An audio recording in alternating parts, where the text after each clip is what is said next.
Buenas tardes a todos y bienvenidos una vez más a una charla conferencia de la Orden Rosacruz ON, fundada por el venerable maestro On Johansson conforme el venerable Logos Melquisedec.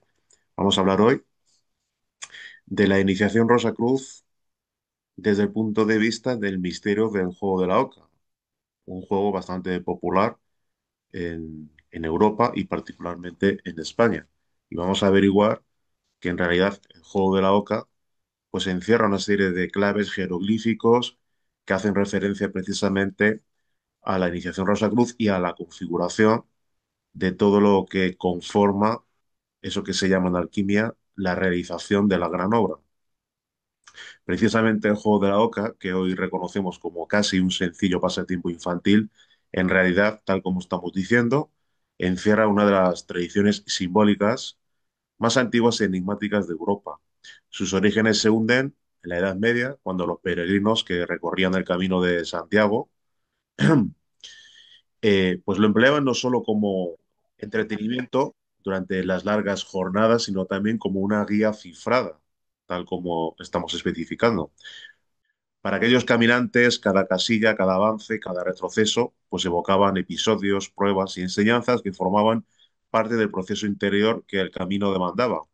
Con el tiempo, diversas corrientes esotéricas, especialmente las que se desprende o las vinculadas a la enseñanza Rosacruz, reconocieron en este juego un mapa simbólico de profundas resonancias alquímicas.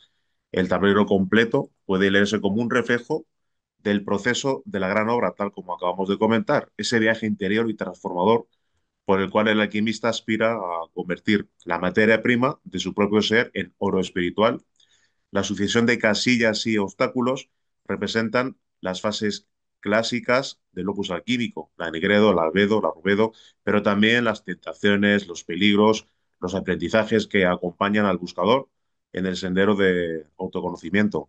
Así el juego de la Oca se revela como mucho más que un juego, es un compendio de enseñanzas iniciáticas, una metáfora del viaje del alma, un espejo de la peregrinación exterior e interior, pues que han recorrido tanto los antiguos alquimistas como aquellos que a través de la iniciación Rosacruz han buscado la regeneración espiritual. Vamos a explorar ese legado oculto, articulando el vínculo entre la tradición jacobea relativa al Camino de Santiago en España, que antiguamente arrancaba del mismo París, tal como cuenta Fulcanelli y pues la tradición alquímica así lo especifica, arrancaba de la Torre de Saint-Jacques y llegaba hasta el sur de España, conectaba eh, con lo que es el Camino de Santiago español hasta llegar a cumplimentar todas las etapas y llegar al final, que era primero Compostela y luego Finisterre, como luego veremos, donde el peregrino quemaba simbólicamente sus ropas como símbolo del renacimiento espiritual. El simbolismo hermético y la vía iniciática Rosacruz muestran un tablero aparentemente que es simple, pero que contiene la cartografía secreta pues, de un viaje espiritual milenario. Ahí vemos pues, una especie de iconografía, ¿no? Del arquetipo del peregrino medieval a la usanza de Santiago, apóstol.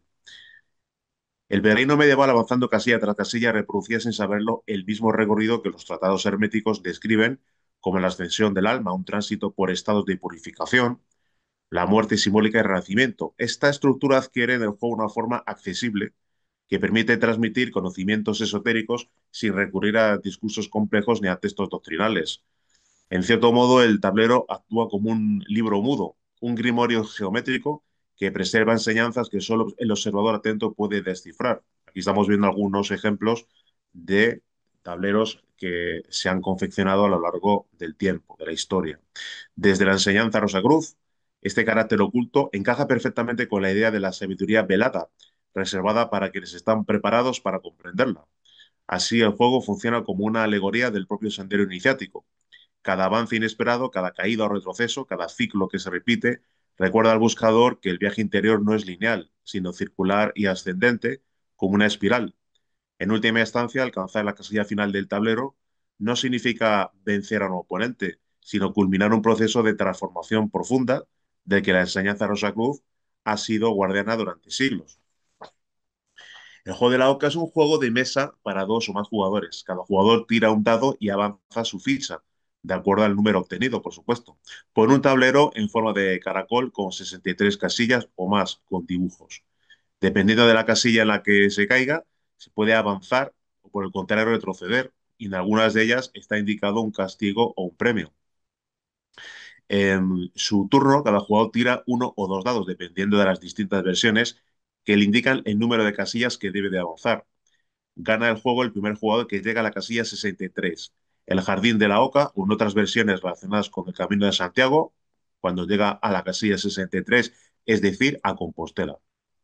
Hay diversas versiones del juego, con casillas y ubicaciones distintas, aunque la mayoría posee esas casillas.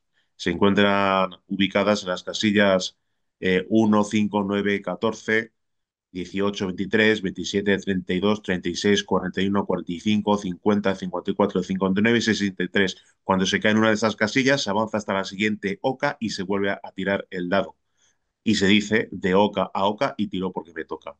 Reiteramos que no hay nada claro en cuanto al origen del juego de la oca, pero sí que hay teorías que pueden explicar la génesis de este juego.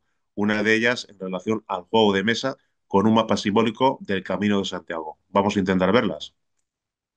Hemos hablado en varias charlas que se encuentran en nuestro canal de YouTube del Camino de Santiago. Recordemos que según la tradición cristiana fue Santiago el Mayor, al igual que alguno de los otros discípulos de Jesús, donde decidió emprender su labor evangelizadora por el mundo. Concretamente se dirigió pues, a la península ibérica, al noroeste, a España y Portugal. Y así empezó predicando su fe en el reino de Galaecia, la actual Galicia. Tras su visita, Santiago decide volver a Jerusalén para ver a María antes de morir y estando allí es capturado, torturado y ejecutado durante la persecución religiosa iniciada por el rey Herodes. De esta forma, Santiago Apóstol es el primero de los apóstoles en ser martirizado, martirio que es el único que se recoge en los Hechos de los Apóstoles. Una vez ajusticiado, se prohíbe que lo entierren, pero sus discípulos aprovechan la oscuridad de la noche para trasladar el cuerpo del apóstol en una barca hasta Galicia. Allí depositaron el cuerpo en una roca que fue cediendo hasta convertirse en lo que hoy se conoce como el sarcófago santo. Por supuesto, ni que decir tiene que esto es lo que cuenta la tradición cristiana. Habríamos que ver realmente cómo fue la historia. Hay muchas hipótesis que especifican que realmente quien está enterrado en Santiago de Compostela es Prisciliano, una especie de hereje eh, gnóstico, pues que realmente va justamente en contra de la tradición cristiana.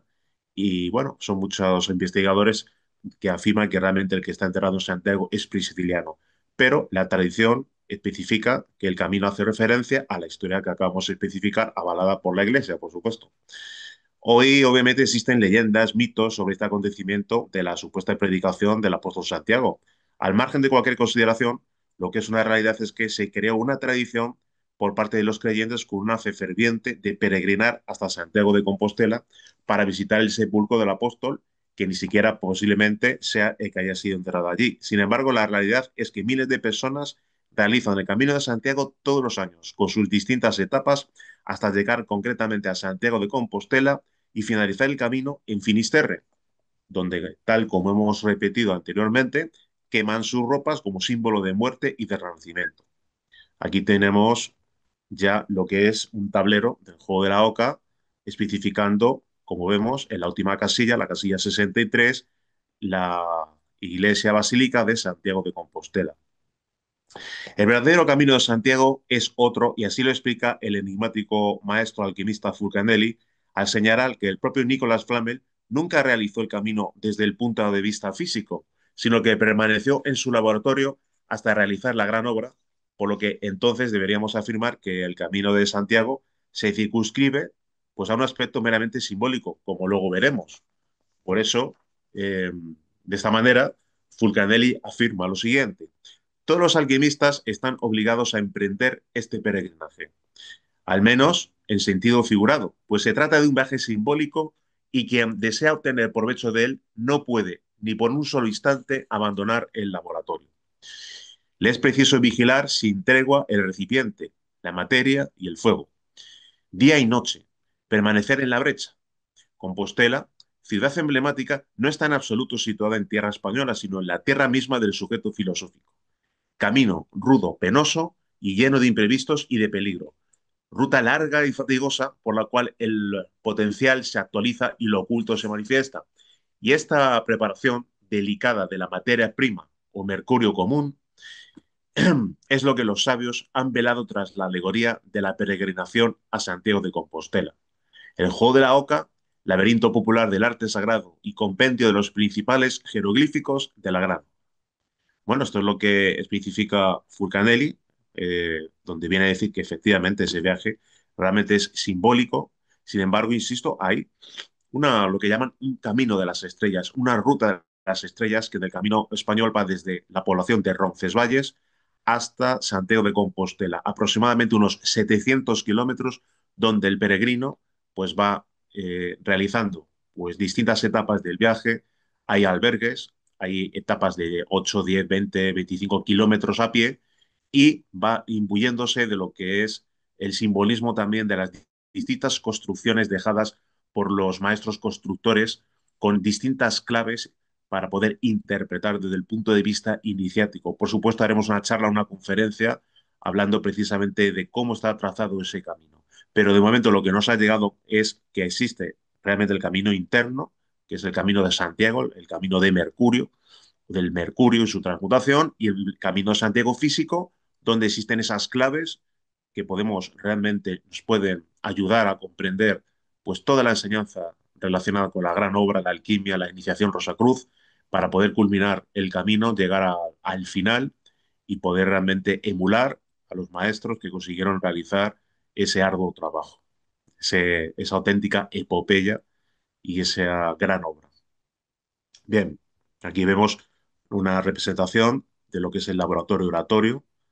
La anterior está sacada de uno de los libros de Michael Mayer y ahí vemos el verdadero laboratorio realmente es justamente el laboratorio oratorium en el laboratorio de la piedra filosofal del sexo, la transmutación de las aguas, como luego veremos, etcétera, donde realmente todo es simbólico. El hornillo corresponde a Chakra Muladhara, los tubos conductores a los nadis y Dai Pingala, por donde asciende victoriosa la energía sexual hasta el cerebro y hasta el corazón, etcétera. Bien, en cuanto al posible origen e influencias del juego de la oca, en primer lugar, podría tener relación con el disco de Faitos o Festos, una pieza de arcilla que vemos en la imagen, circular, de unos 16 centímetros de diámetro y 2 centímetros de espesor, cocida a altas temperaturas. Descubierta en 1908 en las ruinas del Palacio de Creta, en Grecia, está datada entre 1700 y 1580 a.C. Tiene 61 palabras, 31 en un lado y 30 en otro, acompañadas de dibujos, como las 8 aves que se pueden apreciar, tal vez puedan ser ocas. Podría ser, pues, un tablero del juego con cierta similitud con el juego de la oca. Otra atribución de su origen, por supuesto, es medieval, concretamente en relación a la Orden del Temple, creada en 1118 para proteger a los cristianos europeos en peregrinación sobre la Orden del Temple y los Templarios. En nuestro canal de YouTube tenemos 2 conferencias donde ilustra un poco pues, el devenir de la Orden, de los caballeros del Temple, su simbología, etcétera, etcétera. De hecho, esta versión, la relacionada con la creación por los templarios, cuenta que el juego de la oca sería un mapa criptográfico del Camino de Santiago que sirve de guía solo a iniciados templarios. Se relaciona también con los maestros constructores, quienes dejaban inscripciones secretas en iglesias, catedrales, monasterios y demás construcciones, como lo que podemos encontrar en el pavimento de la plaza de Santiago de Logroño, en pleno Camino de Santiago francés, al lado de la iglesia de Santiago. En 1597 se tiene constancia escrita de la llegada del juego de la oca a Inglaterra. El 16 de junio de 1957, John Wolfe registra en el Stationer Register un juego con el nombre The New and Most Pleasant Game of Ghosts, el nuevo y muy agradable juego de la oca. El ejemplar más antiguo conocido del juego de la oca no es medieval, sino que es el juego de mesa regalado por Francisco I de Medici de Florencia a Felipe II de España en la segunda mitad del siglo XVI, que causó furor en la época. De origen veneciano, es el ejemplar en madera del año 1640, el más antiguo que se conserva. Es a partir de 1880 cuando el juego se populariza y comienza a tener éxito entre todos los públicos. Pues bien, como hemos visto, El juego de la oca ya era muy conocido en todas estas cortes fuertemente emparentadas y según las anotaciones del doctor Errard, jugado también por los niños y no solo por los mayores. Así el juego pasó en relativamente pocos años a ser utilizado como juego infantil, seguramente con algunas variantes. El origen templario del juego de la oca es quizá la teoría, como hemos dicho, más arraigada en el imaginario popular. Y de hecho, en la toponimia del Camino de Santiago francés encontramos algunas localidades con el término oca, o cuyo nombre se refiere a un ganso, como Villafranca Montes de Oca, El Ganso, Puerta de Oca, Villa de Ocón, etcétera. Bastante curiosa esta apreciación. Además, la forma de la pata de la oca la podemos encontrar, como luego veremos más detenidamente, en el Cristo de la Pata de Oca, un crucifijo que podemos visitar en la iglesia del Crucifijo de Puente de la Reina, en Navarra. Bien, no deja de ser curioso que al juego se le denomine juego de la oca. Y es que la oca tiene un significado fundamental relacionado con el trabajo interno, alquímico, que vamos a exponer. Los jeroglíficos que, según Fulcanelli, nos dan las indicaciones suficientes y las pistas para acometer la realización de la gran obra son fundamentales para entender la naturaleza de este trabajo y entre ellos se encuentra precisamente la oca. Veamos qué es lo que especifica el enigmático alquimista Fulcanelli sobre la oca. Mas para perfeccionar nuestra obra, dice Fulcanelli, se necesitan al menos 7 águilas, e incluso deberían emplearse hasta 9. Y nuestro mercurio filosófico es el pájaro de Hermes, al cual se da también el nombre de oca o de cisne, a veces faisán. Bien, en este caso Fulcanelli equipara el mercurio con la oca. Ese mercurio equivale a la sustancia secreta, a lo que en los libros de alquimia se denomina materia prima o prima materia, tan buscada por los aspirantes a confeccionar y obtener la piedra filosofal, el elixir de larga vida y la omnisciencia. Así que todo alquimista que se precie, que quiera conquistar su Compostela particular y culminar ese camino de Santiago, ese peregrinar iniciático que hemos descrito al principio, en el que los propios peregrinos utilizaban el juego de la oca para su entretenimiento e iniciación, comienza precisamente por transmutar nuestras aguas aplicando la ciencia de las transmutaciones. Entre los griegos, las ocas eran animales solares porque parece que seguían al sol en su cambio estacional, de invierno a verano, y se convertían así en agentes de Apolo, el dios solar, encargado de transmitir el conocimiento del pasado y del futuro a través de la boca de las síbilas sacerdotisas de sus templos oraculares. Con respecto al Enseminis, el mercurio, el venerable maestro Johansson afirma lo siguiente: la simiente humana es divina, es solar y en ella se hallan latentes todas las potencialidades que posee un hombre. La criatura llamada humana desconoce completamente todo el poder divino que se haya contenido en su simiente. Desconoce todo el potencial de vida que se haya encerrado en su Enseminis. Lo más precioso que tiene la criatura humana es su semilla, su simiente. Nada hay en el universo que tenga un valor semejante al de la simiente humana. La simiente humana es invalorable. ¿Qué no haríamos? ¿Qué no lograríamos realizar en nosotros mismos si se sabe aprovechar inteligentemente toda esa energía contenida en la simiente humana, en el Enseminis? La simiente humana es invalorable. La simiente humana es energía solar latente. Basta saber cómo desarrollar todo el potencial energético contenido en el Enseminis para transformarnos completamente, convertirnos en seres humanos y lograr nuestra realización como hombres reales y auténticos. Bien, tal como hemos dicho, el alquimista debe de aprender la ciencia de las transmutaciones metálicas. Y si la clave se encuentra en la transmutación de la simiente, obviamente la transmutación alquímica juega un papel fundamental. Transmutar nuestro enseminis, energía crística, es imprescindible para alcanzar Compostela. Obviamente tenemos que restituir nuestra condición original de hombres solares, para lo cual el primer paso es alcanzar el despertar de la conciencia. Al respecto de la transmutación, el venerable maestro Johansson afirma lo siguiente: la más importante regeneración que se logra gracias a la transmutación sexual es la transformación integral de la conciencia. Transmutación es cambio, transformación, revolución. Transmutación sexual es cambio consciente de la mecanicidad y rutina bestial en acto voluntario y controlado íntegramente. Es transformación de la materia caótica en energía pura, ígnea, radiante, con cuyo poder divinal realizamos la más grande de las revoluciones, la revolución de la conciencia. La transmutación sexual logra, con el ejercicio de la voluntad consciente, modificar, cambiar totalmente, transformar íntegramente la simiente humana, transmutándola de materia semisólida y semilíquida en energía. Todos los espermatozoides y proóvulos son completamente transmutados de materia protoplasmática en energía, energía que comienza a circular por el organismo a través de sus canales respectivos. Con la constante transmutación alquímica se logra proporcionar a la conciencia el elemento necesario que le permite despertar. La conciencia despierta precisa de energía para mantenerse despierta, para desarrollarse, y esta energía la obtiene de la simiente transmutada. Pues bien, en el principio del juego, pues realmente todo tiene un comienzo, entonces nos posicionamos con los dados en la casilla número uno. Bien, ¿pero qué hay conforme a los dados? Curiosamente, el dado tiene una forma de cubo, y al respecto, algunos autores alquimistas equiparan lo que es la piedra cúbica con la piedra filosofal. En este caso, abordamos el juego con el dado, es decir, con la piedra cúbica, al igual que abordamos la realización de la gran obra con esa misma piedra. Al respecto, el venerable maestro Johansson afirma: la piedra fundamental de la iglesia trascendida del Cristo es el pátar, PTR, Pedro, el sexo. La base de toda boda alquímica se la construye con la piedra filosofal de la alquimia esotérica, y esta piedra es el sexo. Con respecto al dado, Fulcanelli afirma lo siguiente: el dado tiene pues otra significación esotérica. Su figura, la del cubo, designa la piedra cúbica o tallada, nuestra piedra filosofal y la piedra angular de la iglesia. Pero para estar regularmente erigida, esta piedra requiere 3 repeticiones sucesivas de una misma serie de 7 operaciones, lo que totaliza 21. Este número corresponde con exactitud a la suma de los puntos marcados en las 6 caras del dado, pues adicionado los 6 primeros números se obtiene 21.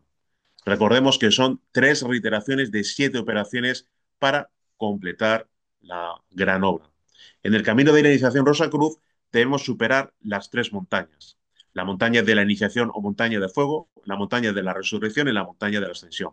Con respecto a las 7 operaciones, Furganella afirma: son estas sublimaciones las que describe Calímaco en el himno a Delos cuando dice, hablando de los cisnes giraron 7 veces alrededor de Delos y no habían cantado todavía por 8ª vez cuando Apolo nació. Es una variante de la procesión que Josué hizo desfilar 7 veces alrededor de Jericó, cuyas murallas se derrumbaron antes de la 8ª vuelta. Son 7 sellos del Apocalipsis los que el aspirante debe de abrir, 7 serpientes que deben de ascender a lo largo del canal medular hasta el cerebro y el corazón. Previamente, el alquimista debe esforzarse con el despertar para posteriormente, como consecuencia de las prácticas de magia sexual, el despertar Kundalini, la divina madre. Bien, pues tiramos los dados y avanzamos en el juego. El tablero consta de 63 casillas dispuestas de forma de espiral que parten del exterior y conducen a su centro. Separemos los dos aspectos esenciales, su disposición y el número de las casillas. Las casillas podrían estar dispuestas en un círculo, como es el caso del Parchesi, o en un cuadrado, como están en el ajedrez o las damas, o en 2 filas, como en el backgammon, o formando un camino entre un punto y otro del tablero, como es en el juego de la escalera. Pero en el juego de la oca están dispuestas en forma de espiral. Y es el único juego conocido en la actualidad que tiene un tablero con esta forma. Algo debe de significar y por alguna razón están así dispuestas las casillas. Además de representar la espiral, el movimiento de las fuerzas cósmicas, la espiral simboliza también el viaje iniciático. Así se utiliza para representar la dramatización ritualizada del camino que debe de seguir el neófito para ir desde la periferia hasta el centro. Un ejemplo aparece en una de las muchas versiones que se hicieron de la famosa novela alegórica de John Bunyan, The Pilgrim Progress, publicada por primera vez en 1678 y cuyo título completo y traducido es El progreso del peregrino desde este mundo al venidero, mostrando como un sueño. De dicha versión se conserva un papiro en el Freemasonry London Museum y en él aparece representado el viaje del cristiano, el protagonista y de su fiel acompañante, evangelista, como un camino en espiral que conduce desde lo más exterior al mundo de la destrucción a lo más interior, la ciudad celeste. El juego de la oca es una versión lúdica de esos diagramas de los viajes espirituales en los que se describen distintas situaciones humanas. El que hemos escogido es un grabado de 1640 que vemos en la imagen y muestra un viaje a través del cuerpo de un dragón que conduce al jardín del amor. Todas las versiones posteriores se basan en la imagen del laberinto que aparece representada en el famoso disco de arcilla de la Edad de Bronce, descubierto en el Palacio Minoico de Festos, al sur de Creta, que hemos visto anteriormente, la isla donde se sitúa precisamente el laberinto por excelencia, el mítico laberinto de Creta, realizado por Dédalo, el artista mago, para encerrar al peligroso Minotauro, un laberinto que a veces se identifica con el Palacio de Nosos. En el momento de su iniciación, el neófito comienza un camino en espiral que le conducirá hasta su centro, allí donde se encuentra su propio secreto, pero para ello debe nacer de nuevo, como indica la propia palabra. Es común encontrar, tal como hemos visto en algunos ejemplos y estamos viendo ahora, espirales en combinación con las cazoletas u hoyos. Muy posiblemente se trata de nuestra Vía Láctea. Inclusive la roca semeja ser nuestra galaxia, aunque debemos decir que la espiral es un símbolo universal al que se le atribuyen varios significados, como por ejemplo la representación de la misma vida, en forma ascendente o descendente.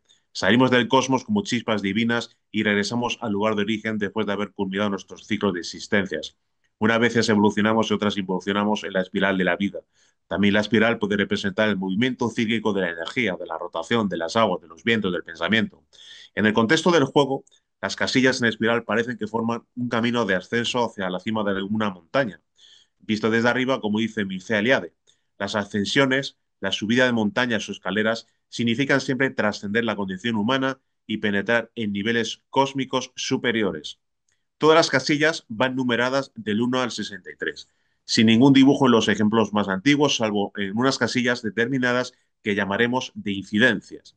Estas casillas especiales tienen unos dibujos característicos que indican cómo proceder en el desarrollo del juego, como veremos al analizar las reglas. Estas casillas especiales siempre aparecen en la misma posición y con la misma numeración, es decir, que tienen una distribución que se ha mantenido constante a lo largo de la historia desde la aparición del juego de la OCA. Esta característica distribución debe haber sido fundamental para el mantenimiento de la estabilidad del juego a través del tiempo. La oca tiene un significado de buena fortuna o de suerte. En el juego es una casilla afortunada, ya que si vas a parar a ella, avanzas más al replicar la puntuación de los dados. Parece que el nombre del juego estuviera relacionado precisamente con esta profusión de ocas por el tablero, como si quisiera decir el juego de la buena suerte. Pero sobre esto volveremos más adelante.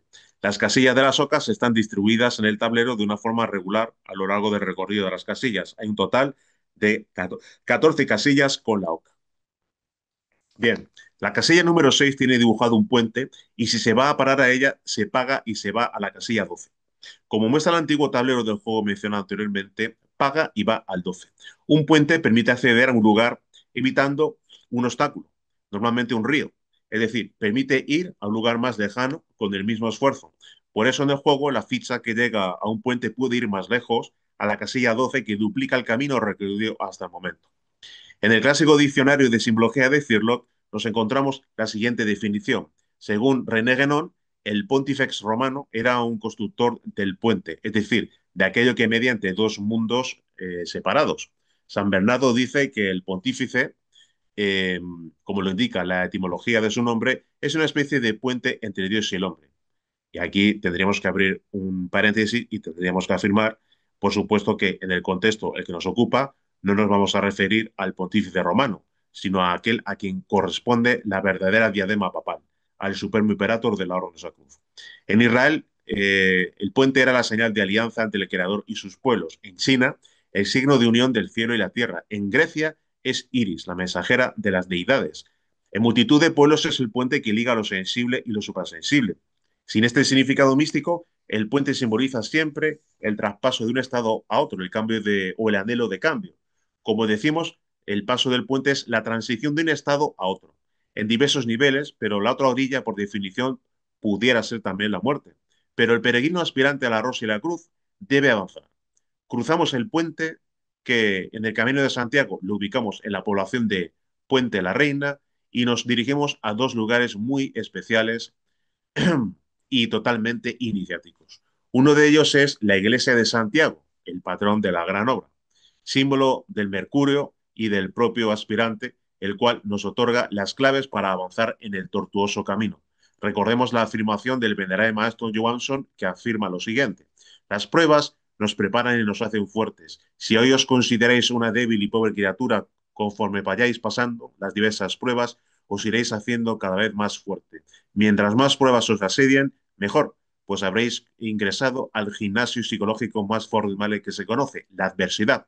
Mientras más adversidades os asedien y os mantengáis sereno, apacible, indiferente, lleno de tranquilidad, y todavía os halléis capaces de sonreír, entonces estaréis preparados para mirar frente a frente y lleno de dominio a los elementos que os arrebaten vuestro firme pisar. La castidad es la regla primordial que hay que observar para poder atravesar todo ese ígneo sendero de adversidades y catastróficas calamidades que se le presentan al candidato a la iniciación. Ningún fornicario, solterón o casado, logra vencer a los guardianes del umbral, y menos podía lograr ni siquiera la primera iniciación de misterios menores. Para recibir esta gran iniciación, reiteramos, es necesario ser castos, no fornicarios. Solo la Divina Madre Kundalini y la voluntad del Padre confieren al iniciado todo el poder para vencer la adversidad y erguirse victorioso después de las cruentas batallas. El sendero está lleno de amargura, dolor, servicio, traiciones, enfermedades, incomprensiones, calumnias, difamaciones, penalidades, soledad. Pero no hay lugar para la autocompasión. Quien se autocompadece fracasa inevitablemente la serie de duras pruebas a las que es sometido en la conquista por una vértebra para el ascenso de la Divina Madre Kundalini. Debemos ser duros con nosotros mismos, pero debemos ser plenos de comprensión y tolerancia ante la debilidad del prójimo. En la iglesia de Santiago, insistimos, una figura nos recibe y es la del Santiago Apóstol, rodeado por dos veneras o conchas, símbolo de nuestras aguas espermáticas, las cuales han de ser transmutadas. Sostiene con su mano izquierda el libro cerrado del esotérico Apocalipsis y con la derecha la vara, símbolo de nuestra columna vertebral, por donde ha de ascender el azot de los alquimistas, el fuego sagrado, la divina madre Kundalini, hasta el cerebro y después hasta el corazón. Al respecto, el venerable maestro Johansson afirma: es la energía sexual, la energía solar concentrada de la simiente, la única que puede despertar en la criatura humana todo el potencial encerrado en el hueso coxigio, cuyo bendito nombre es Kundalini. La divina madre Kundalini es la misma bendita madre de Jesús el Cristo. Es María, la Inmaculada, la siempre Virgen, Virgen en la concepción, en el parto y después del parto. Ella se nutre con la energía sexual y ella es la madre de la energía sexual. La divina madre es la madre del sol Christus. Ella espera el instante supremo de su despertar para levantarse victoriosa sobre la vara maravillosa que sostiene el organismo planetario, la columna vertebral. Ningún fornicario podrá jamás despertar Kundalini y nunca ingresará en el templo ígneo del Muladhara. Ningún hijo ingrato que olvida a la Divina Madre y que olvida al Padre, que mora en secreto, avanza un paso en el sendero de la caña dorada. Kundalini solo despierta con el intenso trabajo de la transmutación sexual integral mediante el arcano real, el arcano solar.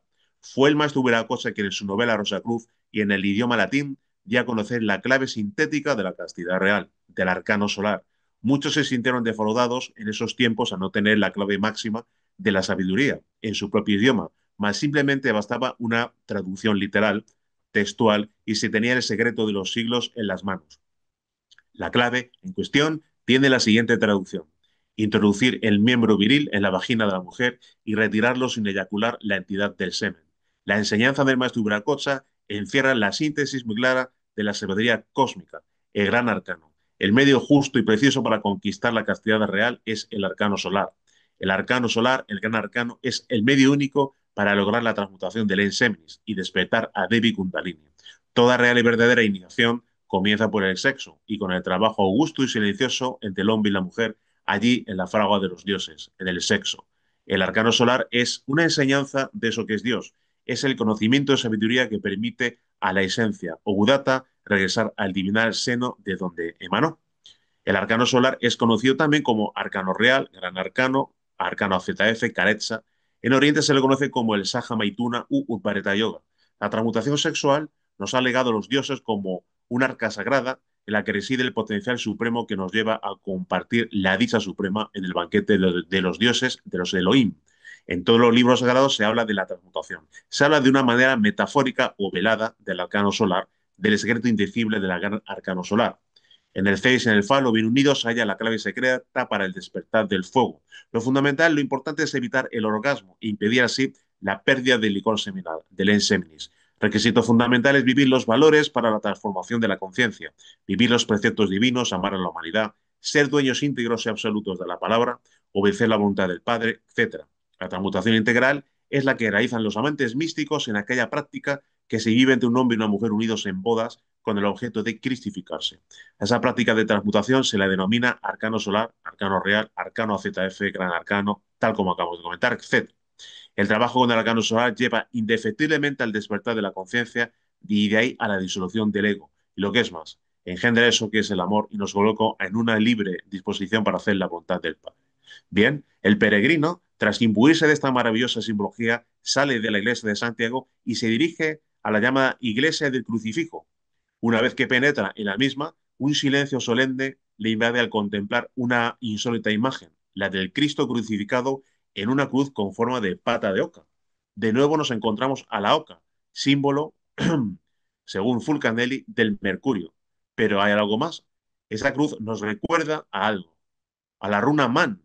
En este contexto, el venerable Maestro Ibracocha afirma sobre esta runa lo siguiente. Man significa, en primer término, el hombre, pero significa también la mano del manus latino. Es una de las runas principales y por su forma nos invita a una constante oración. Es el hombre que implora a lo alto, al gran todo. Mane, manu. Son también anagramas de los mantras Amén y Aum, los cuales son los que deben de construir nuestras oraciones y deben de expresar siempre yo soy de origen divino. En muchos escudos, esa misma runa man representa el árbol de la vida y observamos también que en documentos antiguos se encuentra el árbol del paraíso con solo 3 ramas, semejante a la runa man, y una serpiente enroscada alrededor, es decir, la serpiente símbolo de vida enroscada al árbol de la cruz. El valor de la runa es 15. Si sumamos ambas cifras, nos da un 6, es decir, sex. De esta palabra se compone el sexo, que cabalísticamente es kaun, la runa del sex o del sexo. Ya la conocemos y tiene un solo brazo levantado, representando al sexo en el sentido material. En esta otra runa, los dos brazos se levantan para determinar que el amor, el sexo divino, es nuestra propia sustancia transmutada. Bien, seguimos avanzando en el tablero.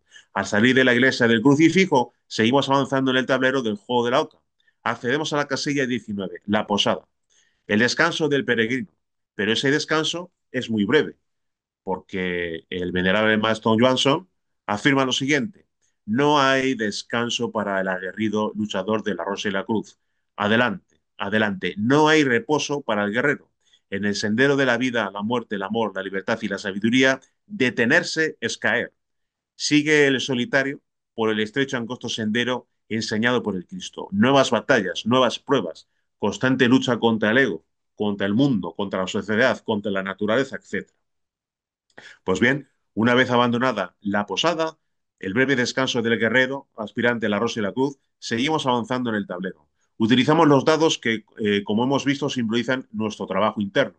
El peregrino del Camino de Santiago accede a la localidad de Eunate y es allí donde penetra por la puerta de la iglesia octogonal de Santa María de Eunate, atribuida a los templarios. Recordemos que la cúpula de la roca, tal como vemos, tiene una planta octogonal y curiosamente esa planta octogonal se reproduce en lo que es esta iglesia de Santa María de Unate. Bien, allí de manera insólita nos encontramos en uno de los capiteles una sospechosa figura que nos observa de manera hierática. Si invertimos la figura, sin duda encontramos un Baphomet, cuya simbología se encuentra descrita con detalle en una de las conferencias del canal. Sin embargo, nosotros mismos somos el Baphomet, animales racionales que debemos de realizar un trabajo de transformación para despertar y aniquilar el ego, los yoes. El venerable maestro Iwanson afirma: el ego es quien mantiene al animal racional cubierto de lodazal, de inconsciencia y de generación. Y es él, el ego, quien utiliza los vehículos, tanto físicos como suprasensibles, para manifestarse y satisfacer sus más negros apetitos. El animal racional es simplemente ego, legión de yoes malignos, bestiales, hipócritas, cínicos, viciosos, virtuosos, inteligentes, religiosos, ateos. Todo lo que se manifiesta en el animal racional es solo ego. El animal racional es yo múltiple, yo legión, y es eso que se llama ego. El animal racional es pluralidad de yoes. Son cientos, miles los yoes que conforman esa legión denominada ego. Cada yo es una infinita y pequeña parte del ego. El animal racional es simple y llanamente un vehículo de expresión del ego. El ego es quien utiliza los diferentes cuerpos para manifestarse y satisfacerse. Para su manifestación, el ego precisa de alimentos que le permiten reparar las energías consumidas por todos y cada uno de sus cuerpos. De lo brevemente expuesto, podemos concluir afirmando que el animal racional es un trío de materia, energía y ego. El animal racional es un vehículo de expresión del ego. Sin embargo, encontramos todavía en eso que es el ego, ego que se manifiesta a través de todos los vehículos de expresión de llamado hombre, un algo muy distinto, algo divino, algo extraño, y ese algo no tiene nada que ver con el ego. Ahí, en las profundidades tenebrosas de eso que es el ego, encontramos una chispa divina, encontramos al Buddhata o conciencia. La chispa divina o conciencia solo en muy raras ocasiones se manifiesta en la bestia intelectual. Y esa manifestación es débil, incipiente y mínima. Todo aquello que el animal racional hace se produce a través del ego. Solamente es un solo yo quien en cualquier instante de la vida se manifiesta en una acción.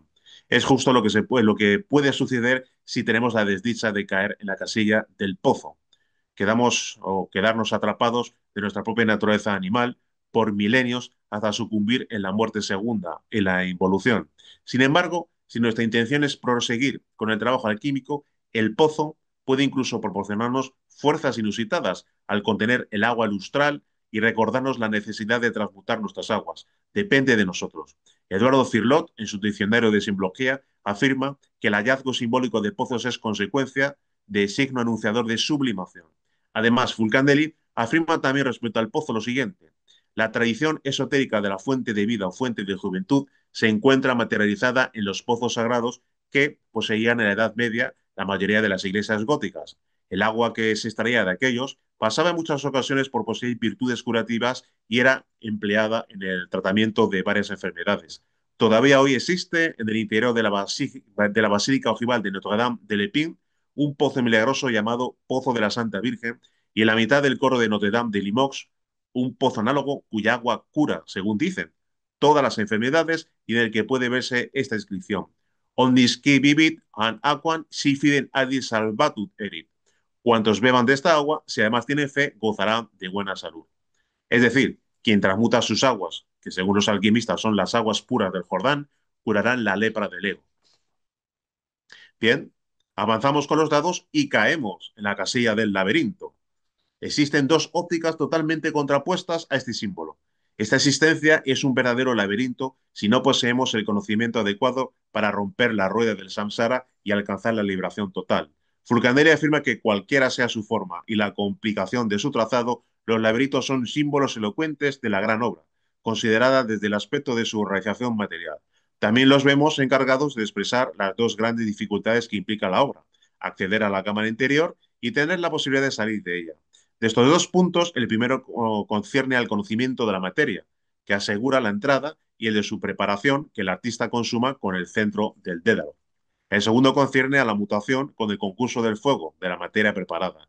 El alquimista reproduce, pues, en sentido inverso, pero con prudencia, lentitud y perseverancia, el recorrido efectuado rápidamente al comienzo de su labor.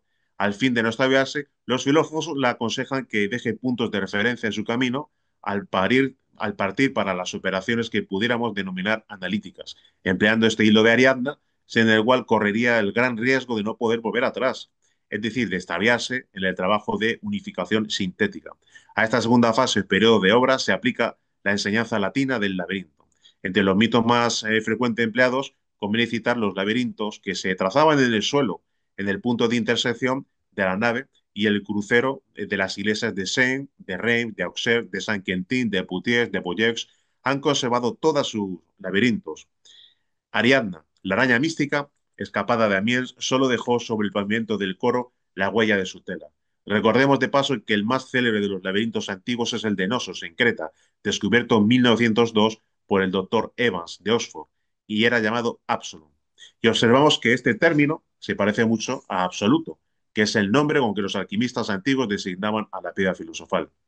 Efectivamente, una de las claves nos la proporciona Teseo, dando muerte al Minotauro en el centro del laberinto, es decir, la aniquilación total del ego. Bien, la casilla 58 es la casilla de la muerte. De la misma manera que hemos expresado anteriormente, avanzar en el juego y tener la posibilidad de caer en la casilla de la muerte tiene una doble explicación. Una, evidentemente, más positiva que la otra. Sin ninguna duda, lo normal es que nos vayamos desde este mundo en el momento que la muerte se nos presente y nos llegue hasta ahora. Llegado ese momento, resultaría, desde el punto de vista del trabajo interno alquímico, un auténtico fracaso si hemos pasado por este mundo sin haber accedido a la iniciación y a la comprensión de nuestra verdadera realidad, y sin haber respondido a las clásicas preguntas de por qué estamos aquí, qué debemos de hacer, cuál es nuestro origen, cuál es nuestro destino, de dónde venimos, qué hacemos, a dónde vamos. Las preguntas clásicas. Bien. Sin embargo, de manera contraria, Caer en la casilla de la muerte, desde el punto de vista alquímico, nos lleva a comprender el concepto de la muerte mística que implica la muerte del ego. Una profunda reflexión al respecto, y es que, tal como afirma el maestro G. Gurdjieff, el hombre puede nacer, pero para nacer primero debe de morir, y para morir primero debe de despertar. Cuando el hombre despierta, puede morir, y cuando muere, puede nacer. Por eso es necesario comprender la necesidad imperiosa de la muerte psicológica, la muerte mística y la muerte del ego. Vemos algunos grabados alquímicos como este que simbolizan una de las fases de lo que es la alquimia, de la gran obra que es la nigredo, la fase de la putrefacción, nigredo, caput mortum, representada por el cuervo negro, tal como vemos concretamente en esta imagen, en la imagen de la calavera, tal como hemos comentado las tres fases de la gran obra, nigredo, albedo, rubedo, nigredo simbolizada por el cuervo negro, albedo por la palma blanca del Espíritu Santo y rubedo por lo que es el faisán. Bien, en la casilla 52 se encuentra la prisión. Es contraproducente el caer en esa casilla. Vivimos realmente en un planeta cárcel. Solo saliendo y escapando de nuestra cárcel psicológica es como podemos liberarnos y transformarnos en un hombre solar, en un maestro del fuego y la luz. Para ello hemos de vivir los 5 valores de la rosa y la cruz, despertar, forjar los cuerpos de naturaleza crística y realizar la gran obra. Cosa que se realiza en el tablero al llegar a la última casilla. Solo en base a las constantes transmutaciones del Enseminis, afirma el Pineray Mato Johansson, se logra despertar conciencia, generar o crear los cuerpos internos de naturaleza crística y vestidos de boda, llegar a la sublime gran boda alquímica de las almas gemelas para luego, siendo uno del Padre, sumergirnos en la incrédula luz de lo absoluto. Después de visitar Santiago de Compostela, el aspirante a la Rosa de la Cruz debe acudir a Finisterre, donde debe quemar sus ropas, símbolo de renovación, y desde el punto de vista de trabajo interno implica haber aniquilado el ego y habernos revestido de los cuerpos crísticos, de los cuerpos solares, tras haber trabajado duramente en la fraga de los dioses. Pues bien, llegamos por fin a la casilla 63. La combinación del juego se realiza en la casilla 63, donde encontramos el lugar donde el peregrino, el aspirante a la Rosa de la Cruz, culmina su camino. Miles de peregrinos, dichosos de haber completado su viaje, rinden homenaje al apóstol Santiago, pero solo los iniciados pueden comprender lo que implica coronar con la victoria total la realización de Compostela en nosotros mismos. Pero antes, analicemos un poco esta cuestión. Hemos afirmado que en el juego de la Oca, la casilla 63 corresponde a Compostela y en otras versiones a la propia Oca. Cabalísticamente tenemos que 6 más 3 es igual a 9. Para empezar, la basílica tiene 9 naves separadas por 63 pilares y columnas. Casualidad. La suma de 6 más 3 hemos dicho que da 9. Además, en el templo hay un total de 63 vidrieras. Casualidad. Y en la zona del coro, 72 asientos. Un número que, de sumarse, vuelve a darnos 9. Pues si esto fuera poco, antes de la reforma de la catedral había 9 capillas absidales. Ese mismo círculo de casualidades puede verse en el juego de la Oca. Entre cada casilla de la oca hay 4 o 5 huecos. 5 más 4 igual a 9. La casilla de la gran oca está en el número 63, que otra vez suma 9. Y fueron también 9 los fundadores de la Orden del Temple. Pero lo que es más importante allí en Compostela nos aguarda el patrón de la gran obra, Santiago, para transmitirnos el secreto de los secretos, aquel que se encuentra encerrado en el número 9, la novena puerta, la novena esfera, el sexo, la transmutación sexual, la piedra filosofal, la transmutación con el gran arcano solar. Hemos visto anteriormente, esto es una compostelana. Los peregrinos, cuando inician su camino en Roncesvalles, su peregrinación culminando etapa por etapa, en cada etapa les van sellando lo que es una cartilla con los sellos que demuestran o avalan el haber superado esa etapa. De la misma manera, el aspirante Rosacruz, en el camino de la iniciación, caminando por esas complicadas 3 montañas que hemos definido anteriormente, la montaña de la iniciación, la montaña de la resurrección y de la ascensión, debe ir superando prueba tras prueba, adversidad tras adversidad, hasta lograr su cristificación, y esas pruebas superadas avalan realmente un nuevo ascenso en la escala del ser hasta culminar la gran obra. Bien, proseguíamos con Santiago. Santiago nos da la clave de la gran obra, pero es que Santiago lleva, como hemos comentado, una vara en la derecha, y hemos comentado su simbología, que Kundalini ascendía interiormente por el Nadi Shushuma hasta el cerebro y hasta el corazón. Pero vemos concretamente que Santiago en la vara lleva concretamente lo que es una concha, símbolo de las aguas mercuriales, y una calabaza donde contiene también esas aguas que son las que nutre y palia la sed del aspirante, es decir, aprovecha sus aguas por medio de la transmutación para seguir adelante en la realización de la gran obra. Bien, evidentemente ya en términos mucho más estrictos, que el haber sido iniciado y haber averiguado cuál es el secreto de la gran nova es aquel que se refiere a la acumulación del trabajo. Hemos visto concretamente que la planta de la Catedral de Santiago de Compostela pues es la meta de los peregrinos y se ubica en la casilla 63 del Juego de la Oca. Y en esta planta vemos que tiene forma de cruz. La cruz, según Fulcanelli, es el crisol el alquímico y es justamente en la cruz donde en la intersección de la misma surge la rosa del Cristo. Hemos analizado muchísimas veces lo que es la simbología de la cruz, el madero vertical simboliza lo que es el fuego, el madero horizontal lo que es el mercurio, y fuego más agua es la vieja fórmula ocultista que implica como resultado conciencia. Fuego más agua igual a conciencia. Bien.